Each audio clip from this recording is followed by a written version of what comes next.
Hey everyone, and welcome back to the channel. Today, we're rediving deep into a technology that's already inside some of your newest gadgets and is set to completely revolutionize everything from our smartphones to electric cars. We're talking about silicon-carbon batteries. So, what exactly are they and why are they such a massive deal? Let's break it down. For years, the heart of our rechargeable devices has been the lithium-ion battery. It works by shuffling lithium ions between two ends, a cathode and an anode, which is typically made of graphite. Think of graphite as a hotel with a limited number of rooms for these lithium ions. It's reliable, but we've pretty much maxed out its capacity. Okay? Now imagine a new material that can act as a skyscraper hotel instead of a motel. That's where silicon comes in. A silicon-carbon battery, or CC battery, is an advanced type of lithium-ion battery that swaps out that traditional graphite anode for a powerful new composite made of silicon and carbon. The fundamental principle is the same lithium ions still travel back and forth. But the change in material is a complete game changer. Why? Because silicon is a superstar at storing lithium. On a gram-for-gram basis, silicon can theoretically hold about 10 times more lithium ions than graphite. That's not a 10% improvement. It's a 10-fold increase in potential. The carbon in this mix plays a crucial supporting role. It acts as a flexible conductive buffer, holding everything together, which is critical for reasons we'll get into in just a moment. Okay. So, what does this 10 times better material actually mean for you and me? The single biggest advantage is a massive jump in energy density. Energy density is the amount of power you can pack into a certain size or weight. Let's look at the numbers. A typical high-end lithium-ion battery with a graphite anode might have an energy density of around 250 to 300 watt-hours per kilogram. Silicon-carbon batteries are already pushing past 400, with some reaching close to 500 watt-hours per kilogram. That's a staggering 40 to 60% increase in the amount of energy you can store in the same physical space. This translates into two incredible real-world benefits. First, manufacturers can make our devices thinner and lighter without sacrificing battery life. Imagine your next phone being noticeably slimmer but still lasting all day. The second option, which is arguably more exciting, is to keep the device the same size but pack in way more battery. This is how we're seeing phone manufacturers go from a standard 5,000 milliamp-hour battery to a 5,500 or even 6,000 milliamp-hour battery without making the phone feel like a brick. It's more power, less bulk. This isn't just a future concept. Flagship phones from brands like Honor, Xiaomi, and Oppo are already using this technology to give their users a competitive edge in battery performance. The benefits don't stop at just capacity. Silicon-carbon batteries also bring other major improvements to the table. One of the most significant is faster charging. The unique composite structure of the silicon and carbon anode allows lithium ions to move in and out more efficiently. This means the battery can handle higher wattage fast charging with better stability and less stress, getting you back to full power quicker and safer. Furthermore, they generally have better thermal performance. Managing heat is one of the biggest challenges in battery design, especially during intense use or fast charging. Silicon-carbon batteries tend to run cooler and have better thermal stability compared to some other high-powered lithium-ion cells, reducing the risk of overheating. And from an environmental perspective, silicon is one of the most abundant elements on Earth.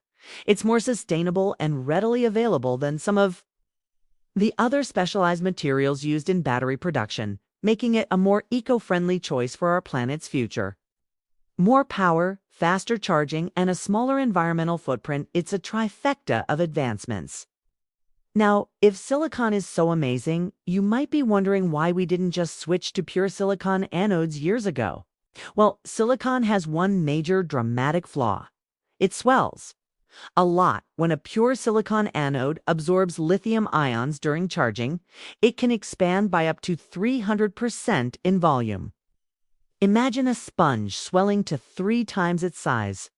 constant, massive expansion and contraction with every charge cycle literally breaks the internal structure of the anode apart.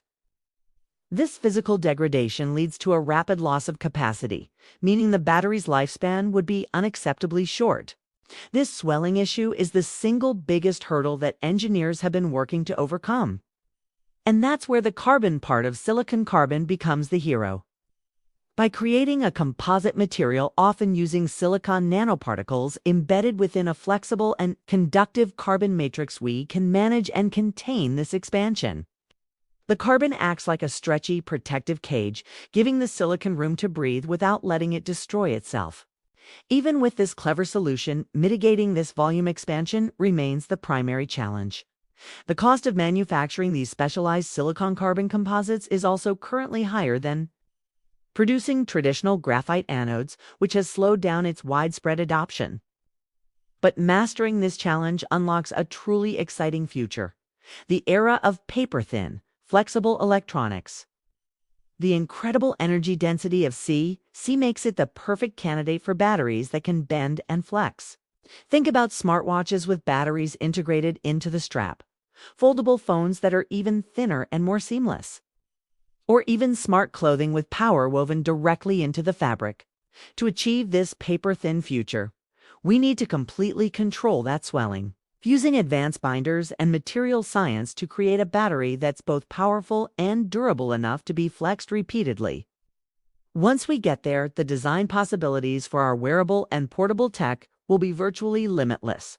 So, to wrap it all up, silicon carbon batteries represent the most significant and practical leap forward for lithium-ion technology in over a decade. By cleverly combining the immense storage capability of silicon with the structural stability of carbon, we are breaking through the energy density ceiling that has limited our devices for years.